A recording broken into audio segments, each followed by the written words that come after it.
Rituraj time 8 দৰ্শকসকলৰ বাবে এই মুহূৰ্তত লৈ আহিছো এটা ডাঙৰ খবৰ আকৌ কোভিডক লৈ এইবাৰ আহিছে নিৰ্দেশনা এইবাৰ প্ৰথমখন চৰকাৰী নিৰ্দেশনা ভাৰতত প্ৰকাশ পোৱা পৰিলক্ষিত হৈছে য'ত দেখিবলৈ পোৱা গৈছে চিকিৎসালয়সমূহক এতিয়া পৰ্যাপ্ত বিছনা পৰ্যাপ্ত অক্সিজেন আৰু পৰ্যাপ্ত ভ্যাকচিন এতিয়া সাজু কৰি ৰাখিবলৈ নিৰ্দেশ দিয়া হৈছে আৰু সমান্তৰালকৈ ৰাজ্যখনৰ সমান্তৰালকৈ দেশৰ এখন গুৰুত্বপূৰ্ণ ৰাজ্য মুম্বাই মহাৰাষ্ট্ৰত তেতিয়া দুজনকৈ লোকে প্ৰাণ হেৰুৱাৰ খবৰ আহি পৰিছে ভয়ংকৰ কোভিডত ভাৰতত এই পৰ্যন্ত 273 গৰাকী লোক ভয়ংকৰ কোভিডত আক্ৰান্ত হোৱাৰ খবৰ এই ডাঙৰ খবৰটো টাইম 8 দৰ্শকসকলক এই মুহূৰ্তত জনাইছো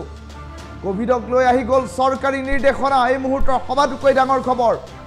কোভিডক লৈ আহি গ'ল চৰকাৰী নিৰ্দেশনা ভয়ংকৰ ৰূপত এতিয়া আহিছে কোভিড ভয়ংকৰ ৰূপত দ্ৰুত গতিত এতিয়া কোভিডৰ সংক্ৰমণ বৃদ্ধি পাইছে ভাৰতত দ্ৰুত গতিত কোভিডৰ ভাইৰাছ বিয়পি পৰাৰ খবৰ এই মুহূৰ্তত আহি পৰিছে ভাৰতত এই পৰ্যন্ত 273 গৰাকী লোক আক্ৰান্ত হোৱাৰ খবৰ ৰাজধানী দিল্লীত জাৰি কৰা হ'ল প্ৰথমখন চৰকাৰী নিৰ্দেশনা ৰাজধানী দিল্লীত ইতিমধ্যে নিৰ্দেশনা জাৰি কৰা হৈছে কোভিডক লৈ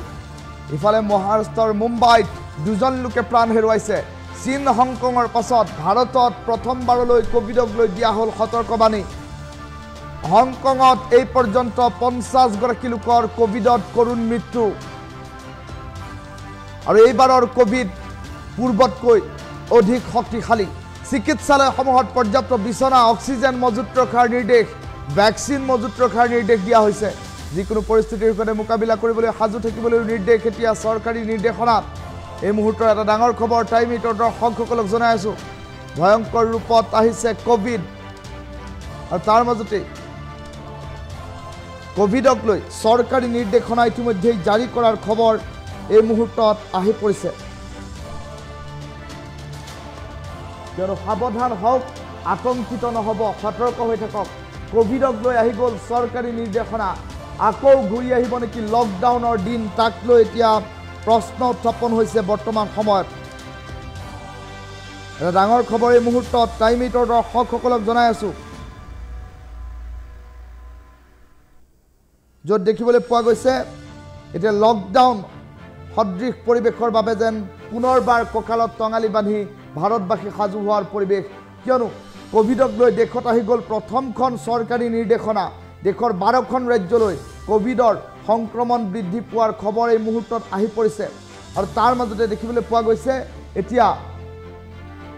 ৰাজধানী দিল্লীত প্ৰথমখন কোভিডক লৈ চৰকাৰী নিৰ্দেশনা জাৰি কৰা হৈছে দ্ৰুত গতিত কৰোনা ভাইৰাছ বৃদ্ধি পাইছে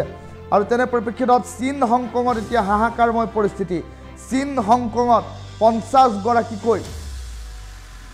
লোকে পৰ্যন্ত কোভিডত প্ৰাণ হেৰুৱাইছে আৰু তেনে পৰিপ্ৰেক্ষিতত দেখিবলৈ পোৱা গৈছে সমগ্ৰ দেশ জুৰি এতিয়া এক প্ৰকাৰ আতংকময় পৰিৱেশে বিৰাজ কৰাৰ খবৰ এই মুহূৰ্তত আহি পৰিছে ইয়াৰ পূৰ্বতে কৰোনাৰ যি ৱেভ আছিল সেই ৱেভসমূহত দেখিবলৈ পোৱা গৈছিল প্ৰথম আৰম্ভণি হৈছিল চীনৰ ইউহান প্ৰদেশ নামৰ এটা প্ৰান্তৰ পৰা চীনৰ ইউহান প্ৰদেশৰ পৰা কৰোনাৰ এই ভয়াৱহতা বৃদ্ধি পোৱা দেখিবলৈ পোৱা গৈছিল কৰোনাৰ এই ভয়াৱহতাৰ বাবে যথেষ্ট চিন্তিত হৈ পৰিছিল চীনৰ প্ৰতিটো প্ৰান্ত আৰু সেই সময়ছোৱাত বিশ্বৰ অন্যান্য প্ৰান্তৰ ৰাষ্ট্ৰসমূহে বৰ বিশেষ এটা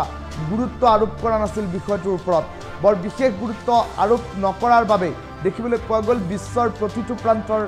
জনতাই এই কোভিড মহামাৰীৰ সৈতে মোকাবিলা কৰিবলগীয়া হ'ল আৰু তাৰ সমান্তৰালকৈ দেখিবলৈ পোৱা গ'ল এই কোভিড মহামাৰীৰ বাবে দেশে দেখিলে লকডাউন সদৃশ পৰিৱেশ দেশে দেখিলে জনতা কাৰফিউ আৰু তেনে পৰিপ্ৰেক্ষিতত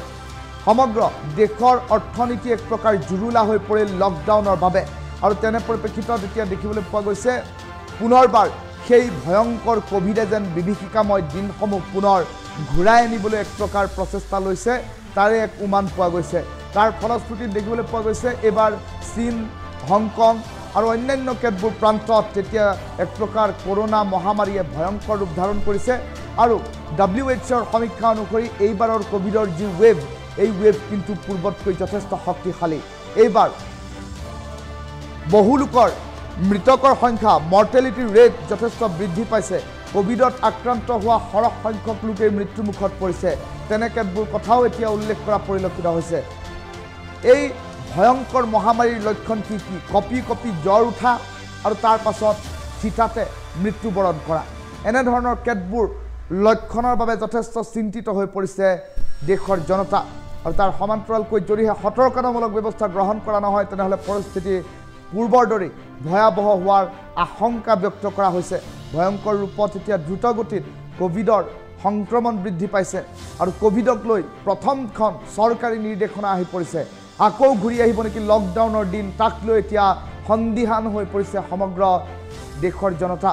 কিয়নো ৰাজধানী দিল্লীত প্ৰথমখন কোভিডক লৈ এলাৰ্ট জাৰি কৰা হৈছে মহাৰাষ্ট্ৰৰ মুম্বাইত দুজনকৈ লোকে প্ৰাণ হেৰুৱাৰ খবৰ আৰু আনহাতে দেখিবলৈ পোৱা গ'ল কোভিডক লৈ চৰকাৰী নিৰ্দেশনা জাৰি কৰি সতৰ্কতামূলক ব্যৱস্থা গ্ৰহণ কৰাৰ বাবে ইতিমধ্যে নিৰ্দেশনা জাৰি কৰা পৰিলক্ষিত হৈছে কিয়নো পূৰ্বতকৈ এইবাৰ কোভিডৰ শক্তি যথেষ্ট বৃদ্ধি পাইছে এইবাৰ কোভিডত আক্ৰান্ত সৰহ সংখ্যক লোকে কোভিডত প্ৰাণ হেৰুৱাৰ খবৰ এই মুহূৰ্তত আহি পৰিছে এটা ডাঙৰ খবৰ টাইম এইটৰ দৰ্শকসকলক এই মুহূৰ্তত জনাই আছোঁ যি খবৰে